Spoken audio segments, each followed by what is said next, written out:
दोस्तों, क्या आप जानते हो कि अब इंडियन रेलवे के द्वारा तत्काल टिकट बुकिंग को लेकर कई नियम सख्ती से लागू किए जा रहे हैं, जिनका असर आपको तत्काल टिकट बुक करते समय देखने को मिलने वाला है। तो चलिए फिर बिना टाइम वेस्ट करे एक एक करके बात करते हैं तत्काल टिकट बुकिंग से जुड़े इन नए बदलाव के बारे में। अब जैसा कि दोस्तों हम जानते हैं कि तत्काल टिकट की डिमांड इतनी ज्यादा है कि जब तत्काल टिकट की बुकिंग स्टार्ट होती है तो कुछ ही सेकंड या फिर कुछ ही मिनटों के अंदर सारी तत्काल टिकट बुक हो जाती है, क्योंकि ऐसा देखने को मिलता है कि तत्काल टिकट की कालाबाजारी करने वाले लोगों के द्वारा इलीगल सॉफ्टवेयर का इस्तेमाल करके तत्काल टिकट बुक कर लिए जाते हैं। लेकिन दोस्तों, लंबे समय से चली आ रही इस समस्या के समाधान के लिए अब इंडियन रेलवे के द्वारा कुछ नए बदलाव किए जा रहे हैं। जैसा कि दोस्तों, तत्काल टिकट बुक करने वाले पैसेंजर्स की डिटेल्स और उनके द्वारा दी गई आईडी की अब सख्ती से जांच की जा रही है। यानी कि दोस्तों, अगर कोई यात्री तत्काल टिकट बुक करते समय गलत पैसेंजर डिटेल्स देता है तो उसकी यात्रा को कैंसिल भी किया जा सकता है और उस पर जुर्माना भी लगाया जा सकता है। इसी कारण दोस्तों, तत्काल टिकट बुक करते समय आप अपनी करेक्ट पैसेंजर डिटेल्स और आईडी को ही एंटर करें।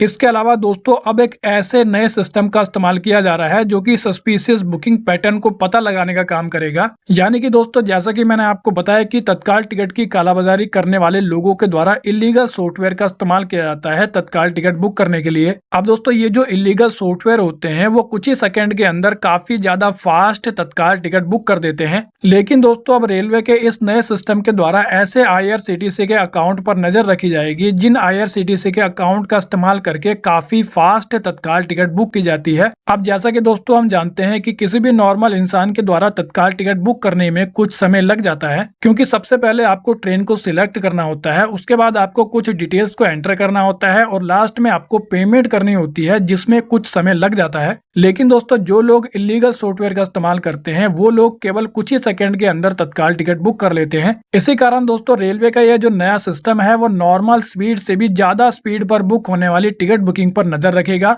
और दोस्तों, जांच में अगर कोई डाउट होता है तो इस प्रकार के अकाउंट को टेम्परेरी ब्लॉक भी किया जा सकता है। और दोस्तों, टिकट बुकिंग शुरू होने के बाद शुरुआती जो मिनट होते हैं उन मिनट में ऑटोफिल टूल और स्क्रिप्ट बेस्ड जो बुकिंग की जाती है उनको ब्लॉक करने के लिए कुछ खास फिल्टर्स को एक्टिव किया जाएगा। इसके अलावा तत्काल टिकट बुकिंग के दौरान एक और काफी बड़ी प्रॉब्लम देखने को मिलती है और वो है सर्वर डाउन वाली प्रॉब्लम। यानी कि कई बार ऐसा देखने को मिला है कि तत्काल टिकट की बुकिंग स्टार्ट होते ही वेबसाइट की जो स्पीड है वो धीमी हो जाती है, यानी कि स्लो हो जाती है। लेकिन दोस्तों, अब सर्वर की कैपेसिटी को बढ़ा दिया गया है ताकि बिजी ट्रैफिक को भी बेहतर ढंग तरीके से संभाला जा सके। तो यानी कि दोस्तों, अब आपको सर्वर डाउन वाली प्रॉब्लम या फिर लोडिंग वाली प्रॉब्लम काफी हद तक नहीं देखने को मिलने वाली है।